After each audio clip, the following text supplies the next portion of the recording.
Kumusta ang katugon? Nabintaha. Napulihan nagselos mo. Ito yung selos. Karoon kapag ko kayo ba? Okay.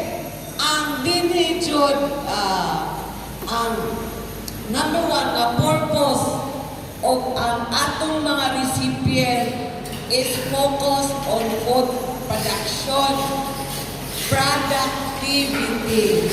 Dapat naatay produkto para sa pagkaon, di ba? Sustainability for nutrition, sustainability, and stability. So, while nanikamot tapara ni Ana, dapat atong i-observe ang gitawag nato nga good agricultural practices sa agriculture.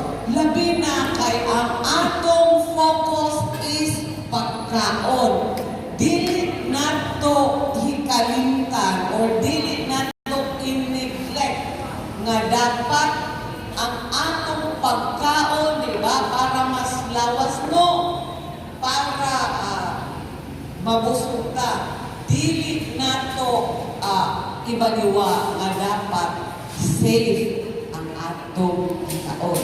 Kay nakaibaw naman ta na ato ay gipangkaon pero nadaot. Nadaot ang lawas. Na ato ay pagkaon pero maunay giingon nga killing ni softly. Kini siya kay 30 minutes raman. Introduction rani. Pareho sa mga gipakandak na training nato. Diba na tayo mga training? Nga focus na sa production by next year, ato nang i-appeal sa atong training ang good agricultural practices. So, mauna, in English naman unsa man ay agka. Good agricultural practices refers to the practices nga nag-address sa atong environment, ang atong palibot, no? Economic and social sustainability nga for all farm processes which result in safe, quality food and non-food agricultural product. So, mauna, natay mga slides.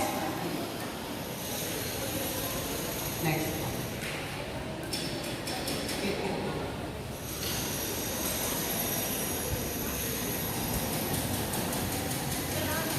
So, mauna, dapat food safety.